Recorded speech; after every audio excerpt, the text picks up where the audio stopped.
Encyclopédie, article dû à Diderot, anagramme. Anagramme. Transposition des lettres d'un nom avec un arrangement ou combinaison de ces mêmes lettres, d'où il résulte un sens avantageux ou désavantageux à la personne à qui appartient ce nom. Ce mot est formé du grec ana, en arrière, et de gramma, lettre, c'est-à-dire lettre transposée ou prise à rebours. Ainsi, l'anagramme de Logica est Calligo, celle de Lorraine, Alérion. Et on dit que c'est pour cela que la maison de Lorraine porte des alérions dans ses armes. Calvin, à la tête de ces institutions imprimées à Strasbourg en 1539, prit le nom d'Alcuinus, qui est l'anagramme de Calvinus. Et le nom d'Alcuin, cet Anglais qui se rendit et célèbre en France par sa doctrine sous le règne de Charlemagne. Ceux qui s'attachent scrupuleusement aux règles dans l'anagramme prétendent qu'il n'est pas permis de changer une lettre en une autre, et n'en acceptent que la lettre aspirée H. D'autres, moins timides, prennent plus de licence, et croient qu'on peut quelquefois employer E pour E, V pour VE, S pour Z, C pour K, et réciproquement. Enfin qu'il est permis d'omettre ou de changer une ou deux lettres en d'autres à volonté. Et l'on sait qu'avec tous ces adoucissements, on peut trouver dans un mot tout ce que l'on veut. L'anagramme n'est pas fort ancienne chez les modernes. On prétend que Dorat, poète français du temps de Charles IX, en fut l'inventeur. Mais comme vient de le dire, Calvin l'avait précédé à cet égard. Et l'on trouve dans Rabelais, qui écrivait sous François Ier et sous Henri II, plusieurs anagrammes. On croit aussi que les anciens s'appliquaient peu à ces bagatelles. Cependant, Lycophron, qui vivait du temps de Ptolémée, Philadelphe, environ 280 ans avant la naissance de Jésus-Christ, avait fait preuve de ses talents à cet égard, en trouvant dans le nom de Ptolémée, Ptolémaios, ces mots apomelitos, du miel, pour masquer la douceur du caractère de ce prince. Et dans celui de la reine Arsinoé, Arsinoé, ceci, Ion Eris, Violette de Junon.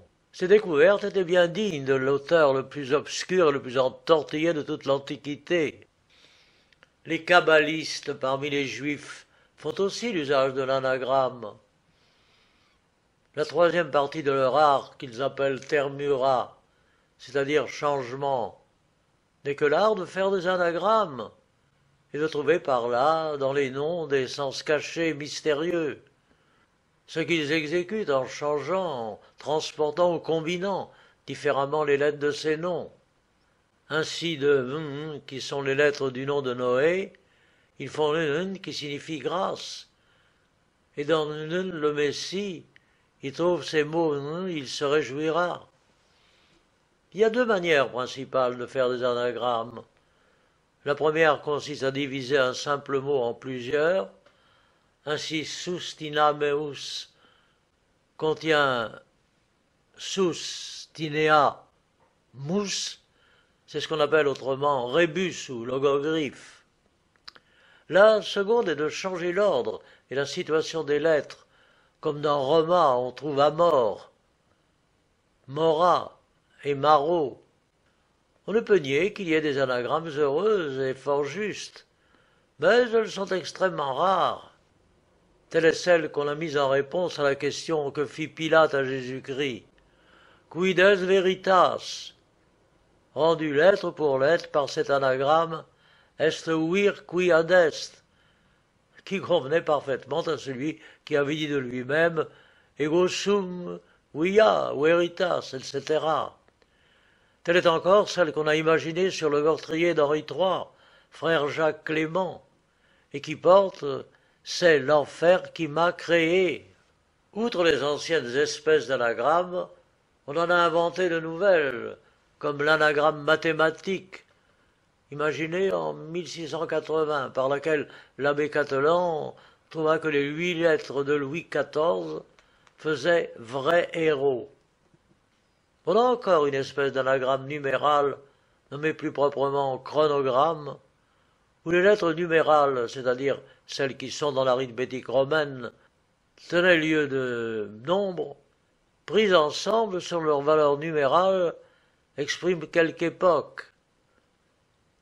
Tel est ce distique de Godard sur la naissance de Louis XIV en 1638, dans un jour où l'aigle se trouvait en conjonction avec le cœur du lion.